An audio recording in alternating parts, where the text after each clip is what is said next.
terakhir yang dilakukan hanya dalam masa kedatangan nanti 2019. Setelah itu berbeda sudah. Ini untuk seluruh NTT atau hanya di beberapa kabupaten kota saja, Pak? Jumpa dengan Pak siapa dari instansi mana? Saya Maju Amin Tasiburian dari Kantor Wilayah Hukum dan HAM Sumatera Utara, tepatan sebagai Kalapas kelas 1 Medan. Izin Bapak terkait dengan proyek perubahan yang dilakukan tentang apa ini? Saya mengambil proyek perubahan saya tentang strategi pembinaan kemandirian di Lapas kelas 1 Medan. Ya, untuk fungsinya. Sebagai fungsinya nanti dapat berguna untuk organisasi untuk melakukan implementasi dari proyek perubahan tersebut. Lebih spesifik Pak, kira-kira apa manfaatnya? Jadi manfaatnya bagaimana kita membuat satu inovasi dalam meningkatkan pembinaan kemandirian di Lapas kelas 1 Medan. Itu aja Pak. Iya. Oke, makasih. Siapa dari mana? Ya, selamat siang. Saya Dwi Rahayu Eka Setiawati dari Badan Pembinaan Hukum Nasional. Jadi terkait dengan proyek perubahan yang dibuat Ya, tentang ya, terima kasih. Proyek perubahan, rancangan proyek perubahan yang sedang saya buat ini terkait dengan bagaimana strategi peningkatan layanan bantuan hukum bagi orang miskin. Ini melalui bekerja sama dengan pemerintah provinsi, kabupaten, kota melalui sistem informasi database bantuan hukum daerah atau disingkat dengan Sitbankumda. Sistem, jadi nantinya pelaksanaan bantuan hukum ini tidak hanya dilaksanakan dengan program dari pemerintah pusat melalui Sitbankum, tetapi juga melalui sistem informasi dan database bantuan hukum daerah melalui pemerintah provinsi, kabupaten, kota. Ya.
menjadi prioritas karpet merah.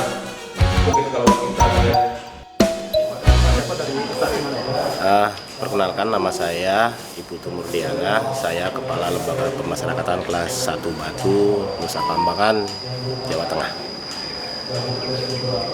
Terkait dengan proyek perubahan yang saat ini, Terkait dengan proyek perubahan yang saya susun pada saat ini yang masih berupa rancangan, saya mengambil satu proyek perubahan optimalisasi pengamanan orang melalui pintu masuk di Pelabuhan Wijayapura, Nusa Kambangan.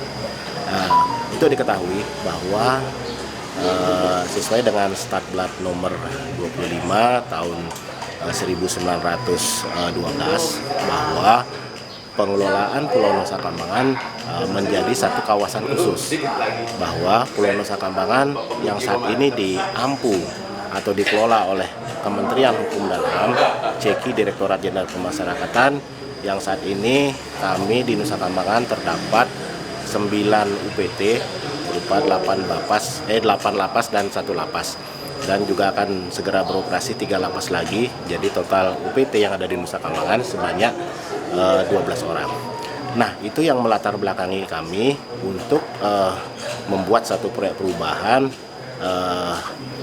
dengan intinya adalah bagaimana menciptakan kawasan Nusa Kambangan tersebut aman dan tertib, baik di dalam lapasnya maupun di luar lapas. Nah, sasaran untuk proyek perubahan yang kami buat ini adalah bagaimana menciptakan kondisi keamanan dan ketertiban di seluruh pulau.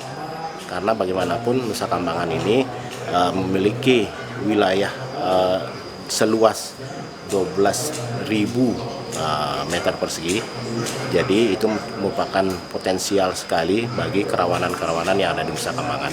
Dengan sistem pengawasan yang kami buat nantinya, kami berharap ke depan tentunya yang memiliki kepentingan itu sudah terdatabase di data kami, sedangkan yang di luar itu kami bisa memberikan satu tindakan-tindakan tegas agar kejadian-kejadian serupa tidak terulang kembali. Karena sekarang kalau tidak diawasi secara ketat bahwa illegal logging, perburuan liar, dan pihak-pihak yang tidak memiliki kepentingan terutama terkait dengan narapidana teroris yang ada di Nusa Kambangan itu intensitasnya semakin meningkat, dan ini menjadi PR kita bersama untuk menciptakan kawasan Nusa Kambangan yang betul-betul aman dan tertib. Mungkin itu demikian. Baik Bapak, terima kasih Bapak.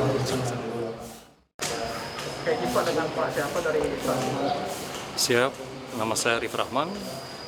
Jabatan saya sementara ini adalah Kepala Balai Pemusatan Kelas 1 Surabaya. Mungkin Pak terkait dengan proyek Terkait dengan proyek perubahan yang akan saya paparkan di kesempatan kali ini adalah Gria Abipraya. Gria Abipraya wujud kolaborasi untuk menghapus stigma negatif ex narapidana. Jadi maksudnya adalah seperti yang kita ketahui, fungsi daripada Balai Pemusatan itu sendiri adalah membuat litmas, pembimbingan, pengawasan, pendampingan, dan sidang TPP. Saya lebih dikonsentrasikan adalah ke pembimbingannya, baik itu pembimbingan kepribadian, kemandirian, maupun pendidikan. Dan yang kedua adalah terkait selama ini yang kami laksanakan pembimbingan itu tidak pernah ada tindak lanjut atau pengawasan daripada hasil pembimbingan itu sendiri. Dengan adanya permasalahan tersebut, kami mencoba ingin membuat terobosan yang salah satunya adalah pembuatan Gria Abipraya bekerja sama dengan beberapa Pokmas Lipas, yaitu kelompok masyarakat yang peduli terhadap pemasyarakatan yang insya Allah akan dilaksanakan di Balai Pemusatan Kelas 1 Surabaya dengan harapan dan tujuan untuk meningkatkan taraf hidup daripada ex narapidana itu sendiri. Yang kedua adalah sebagai sarana daripada klien pemasyarakatan dalam memperoleh pendidikan, keterampilan, dan nantinya juga Gria Abipraya di Balai Pemusatan Kelas 1 Surabaya itu bisa menjadi rumah singgah atau rumah harapan bagi seluruh klien pemasyarakatan yang ada di Balai Pemusatan Kelas 1 Surabaya. Siap. Ya, terima kasih.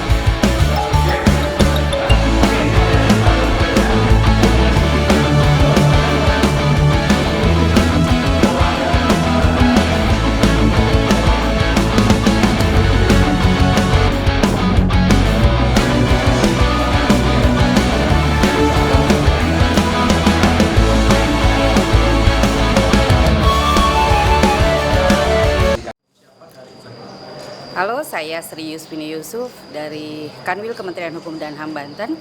Proyek perubahan yang akan saya sampaikan untuk dilaksanakan dalam pelaksanaannya nanti adalah tentang pelaksanaan penegakan hukum dan disiplin berbasis aplikasi sikap jawara di lingkungan Kanwil Kementerian Hukum dan HAM Banten. Proyek perubahan ini adalah pilot project untuk pelaksanaan penegakan HUKDIS yang dalam pelaksanaannya nanti akan ada sebuah instrumen yang digunakan oleh organisasi dalam memonitor pelaksanaan penegakan Hukdis, dan pada akhirnya dokumen pelaksanaan hasil pembinaan penegakan Hukdis yang dilakukan oleh pegawai yang sedang Hukdis akan menjadi data dukung untuk disampaikan sebagai bukti hasil pembinaan Kanwil terhadap warga, kita bilang warga binaan pegawai yang tengah melaksanakan Hukdis, untuk dijadikan data dukung sebagai bentuk laporan pertanggungjawaban kami terhadap organisasi bagi pegawai yang menjalankan Hukdis. Semoga bermanfaat. Billahi taufiq wa hidayah. Assalamualaikum warahmatullahi wabarakatuh. Orangnya ya, bukan sistemnya yang salah. Saya katakan ini kondisi saat ini kan kurangnya pengawasan dan pengendalian yang masuk politisi masyarakat. Bapak tadi menyampaikan itu. Jadi ini seakan-akan yang salah itu bukan orang, bukan sistemnya yang tidak ada, tapi memang ini memang dari orangnya, gitu ya, bukan dari personilnya. Nah, sebenarnya mau ditekankan di sini kan sebenarnya ada loh orangnya, tapi dengan segala keterbatasan sebenarnya yang mau disasar itu. Nah, dilihat dari kalau dilihat dari latar belakangnya kaitannya dengan SDP ini menjadi ada fitur atau tidak, kemudian apa nanti dari yang saya buat ini masuk ke dalam SDP atau tidak. Sementara perintah dari pemerintah kita adalah memang masalah sistem pemerintahan berbasis elektronik, memuat yang ujung-ujungnya semua hanya memuat satu data ini. Kami kemarin sebelum hadir di sini berkonsultasi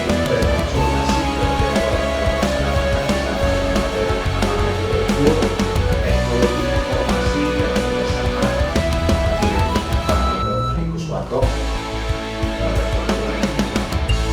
ibu juga saya minta pendapat untuk bagaimana sih saya ini nantinya bisa menjadi dasar kalau nanti di SDG ini jauh lebih bisa dan dengan fitur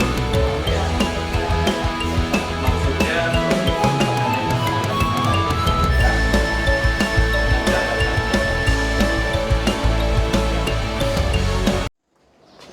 Mohon izin dengan ibu siapa dan dari instansi mana? Baik, bismillahirrahmanirrahim. Assalamualaikum warahmatullahi wabarakatuh. Mohon izin memperkenalkan diri. Saya Eva Gantini dari Kepala Divisi Pelayanan Hukum dan HAM, Kanwil Hukum dan HAM Bangka Belitung. Izin terkait dengan proyek perubahan yang dibuat penjelasan. Ya, baik. Mohon izin. Proyek perubahan atau rancangan proyek perubahan yang saya coba buat yaitu fitur Laris Manis Bangka Belitung.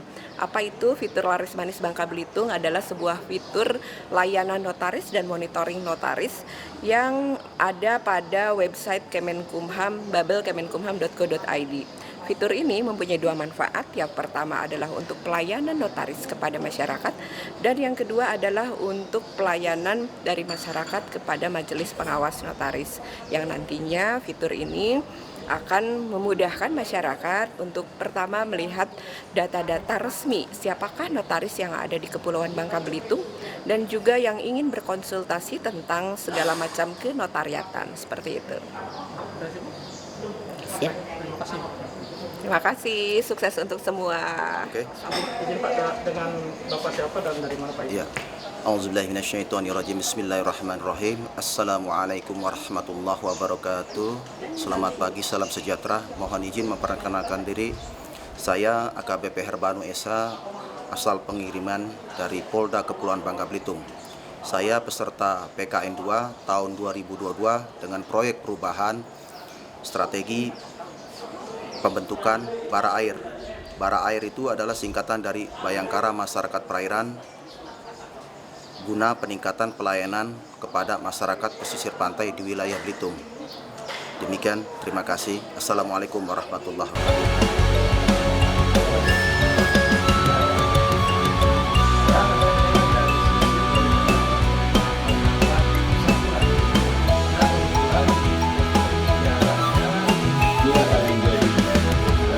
Model yang baik.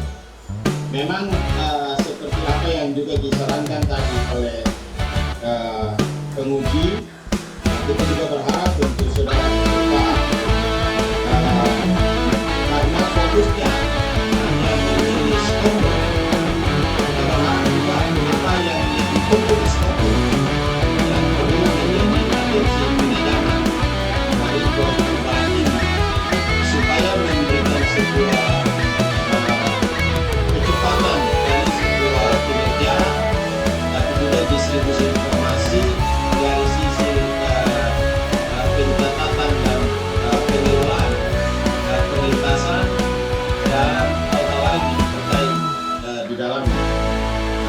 tentu hal ini menjadi kebutuhan utama. Nah, terakhir, khusus untuk sponsor, ini kan kita juga sudah mendapat surat dan juga telah terpublikasi bahwa Pemda Kabupaten Kero dalam hal ini yang sudah disampaikan oleh Bupati Kabupaten Kero juga mau mendorong sponsor juga dibangun PLN, sehingga tentu kita berharap bahwa program ini benar-benar menjadi miniatur terhadap pelaksanaan semua. Saya Pak Hendrik Pagiling dari kantor wilayah Kementerian Hukum dan HAM Papua. Baik, proyek perubahan saya itu terkait dengan penyusunan grand design perencanaan pembangunan di jajaran kantor wilayah Papua. Kenapa saya mengambil grand design? Karena ada beberapa identifikasi masalah yang kami lakukan terkait dengan beberapa bangunan yang tidak sesuai dengan prototipe bangunan. Kemudian adanya sering terjadinya pelarian karena bangunan tidak standar. Kemudian kami di dalam mengajukan anggaran, dengan keterbatasan anggaran kami menyusun itu melalui tahapan-tahapan yang kita lakukan selama 5 tahun. Jadi kami sebelum melakukan penyusunan grand design, kami mengidentifikasi masalah-masalah yang ada di lapangan berdasarkan skala prioritas pembangunan yang kami lakukan. Tentunya untuk jangka pendek kami akan membuat buku pedoman terkait dengan pembuatan grand design. Kemudian kami ada aplikasi sebagai sarana dan prasarana untuk menginput data, aplikasi Tiva Plus namanya. Kemudian kami membuat layout dalam bentuk 4 dimensi terkait pola bangunan kantor wilayah, lapas, dan kantor imigrasi. Kemudian di berikutnya terciptanya dokumen perencanaan yang bisa kita akses melalui aplikasi. Kemudian implementasinya kita membuat grand design, dan tahapan-tahapan itu kita susun dari tahun pertama, tahun kedua, tahun ketiga. Kami menyadari bahwa anggaran sangat terbatas. Untuk itu kami menyusun itu secara sistematika sehingga selama 5 tahun di jajaran kantor wilayah Papua sudah bisa kami rampungkan terkait masalah pembangunan sehingga dapat meningkatkan pelayanan publik kepada masyarakat. Mungkin itu yang bisa kami lakukan.